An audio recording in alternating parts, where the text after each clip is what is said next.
सर्वांना सप्रेम जय जिजाऊ. मित्रांनो, आज आपण एका खूप मोठ्या विषयावरती म्हणजेच मन दुखावणाऱ्या हेलावणाऱ्या घटनेबद्दल बोलणार आहोत. ही गोष्ट खूप साध्या सरळ सोप्या भाषेत मांडण्याचा प्रयत्न करणार आहोत, जेणेकरून प्रत्येकाला सहज समजलं पाहिजे. दादा हो, महाराष्ट्राचे लाडके उपमुख्यमंत्री श्रीमान अजितदादा पवार यांचा नुकताच विमान अपघातामध्ये दुर्दैवी अंत झालेला आहे. तारीख होती 28 जानेवारी 2026. हा अपघात सकाळीच साधारणतः 10:30 वाजता घडला. बारामती जवळ हा अपघात झाला. या अपघातामध्ये अजितदादांसोबत विमानातील अजून त्यांच्या 5 सहकाऱ्यांचा मृत्यू झाला. या घटनेने संपूर्ण महाराष्ट्र हळहळला, हादरला. आता लोकांच्या मनात अनेक प्रश्न या घटनेबाबत निर्माण होत आहे. हा फक्त अपघात होता की घातपात? यामागं काही काळबेर आहे का, ते आपल्याला उलगडून पाहायचं आहे. मी कोणावर ती थेट बोलणार नाही. लोकांच्या मनातले प्रश्न जे निर्माण झालेले आहेत ते या ठिकाणी मांडणार आहे. मित्रांनो, संशयाचं वातावरण निर्माण झालेलं आहे. याविषयी आज आपल्याला या व्हिडिओमध्ये सविस्तर बोलायचं आहे. कारण आपल्या लोकशाहीत प्रश्न मांडणं, प्रत्येक प्रश्न विचारणं हा आपला हक्क आहे. अजितदादा मुंबईहून बारामतीला जात होते. ते तिथे काही सभा घेणार होते. विमान सकाळी 8:10 मुंबईवरून उडालं. हे एअरटेज 45 नावाचं छोटं खाजगी विमान होतं. बारामतीमध्ये विमानतळाजवळ विमान पोहोचल्यानंतर सदृश्य परिस्थिती होती. म्हणजे पायलटला धावपट्टी रनवे नीट दिसत नव्हता. पहिल्यांदा उतरण्याचा प्रयत्न केला पण दिसलं नाही, म्हणून विमान पुन्हा वर गेलं. दुसऱ्यांदा प्रयत्न केला. एअर ट्रॅफिक कंट्रोलला परवानगी मागितली आणि साधारणतः 8:44 विमान धावपट्टीजवळ थेट कोसळलं आणि प्रचंड स्फोट होऊन आग लागली. मित्रांनो, या विमानात 5 जण होते. अजितदादा, त्यांचा बॉडीगार्ड, एक स्वीय सहाय्यक, पायलट आणि सह को पायलट. सर्वांचा जागीच होरपळून मृत्यू झाला. प्राथमिक तपास म्हणजे अहवाल काय सांगतो? DGCA आणि AAIB कडून सांगितलं गेलं की धुक्यामुळं आणि लँडिंग करताना नियंत्रण सुटल्यामुळं सदरची दुर्घटना घडली. बारामतीचा विमानतळ हा छोटा आहे. धुक्यात उतरणं धोकादायक असतं. पायलट अनुभवी होते. 16,000 तासांपेक्षा जास्त उड्डाण या पायलटने केलेलं होतं. तरी सुद्धा असं कसं विपरीत घडलं हे समजायला तयार नाही. विमानात 5 जण होते की 6 जण? अधिकृतपणे 5 जण होते आणि मृतदेह 5च सापडलेले आहेत. पण काही न्यूज चॅनलने सोशल मीडियावरती असं सांगितलं होतं की अजितदादा पवारांसोबत 6 जण प्रवास करीत होते.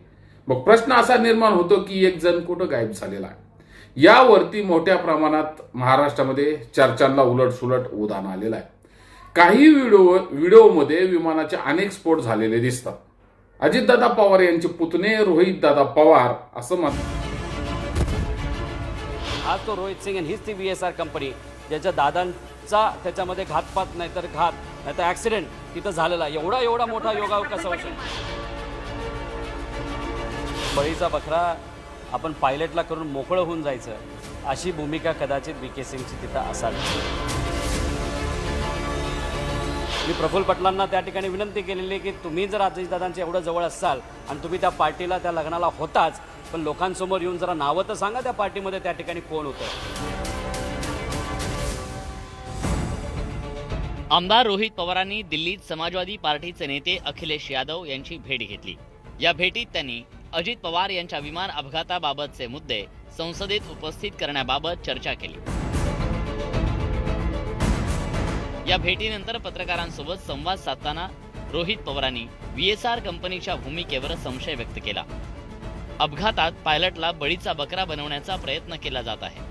VSR कंपनीचा मालक VK सिंगला का वाचवलं जात आहे, असा प्रश्न त्यांनी उपस्थित केला. सिंग मोठ्या लोकांची नावं घेईल याची भीती आहे का, असा सवाल पवारांनी उपस्थित केला. खराब दृश्य मानता असतानाही VK सिंगनं कॅप्टन कपूर यांना विमान उडवण्याचे निर्देश दिले होते, असा दावा करण्यात आला.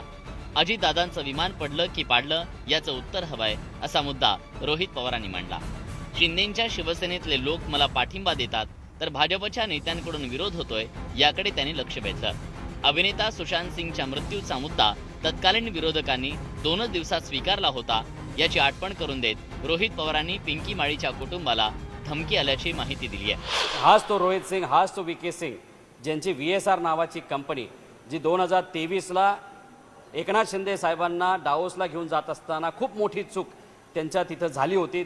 योगायोगाने आणि चांगल्या हेतूतून आपण असं समजूया की एकनाथ शिंदे साहेबांचा कुठं त्या ठिकाणी ॲक्सिडेंट तिथं झाला नाही. पण मग हीच ती कंपनी, हाच तो VK सिंग, हाच तो रोहित सिंग आणि हीच ती VSR कंपनी ज्याच्या दादांचा त्याच्यामध्ये घातपात नाहीतर ॲक्सिडेंट तिथं झालेला आहे. म्हणतात की छोट्या उड्डाणासाठी इतकं इंधन विमानात का भरलं गेलं, ते इंधन जास्त होतं का यावरती चर्चा होते. त्यामुळेच कदाचित आग लवकर लागली हा प्रश्न या ठिकाणी निर्माण होतोय. तपास अजूनही स्पष्ट उत्तर मिळालेलं नाही. मुंबई विमानतळावरती CCTV फुटेज असतात तरीही काही फुटेज कशा पद्धतीनं गायब झाले असा दावा करण्यात आलेला आहे. हे खरं का खोटं हे तपासात लवकरच समजणार आहे. अजितदादा ज्या कारने जाणार होते पण शेवटी निर्णय असा का बदलला गेला, प्लॅन नंतर का चेंज झाला हे सुद्धा समजलं पाहिजे. रोहित पवार म्हणतात पायलट का बदलला, विमानात ग्लासची बाटली कशी काय सापडली, हे सगळं प्रकरण संशयास्पद आहे. रोहित पवार म्हणतात हा अपघात नव्हेच, हा घातपात आहे. तसंच ममता बॅनर्जींनी, संजय राऊत सुद्धा म्हणतात चौकशी झाली पाहिजे. ही चौकशी सुप्रीम कोर्टामार्फत झाली पाहिजे.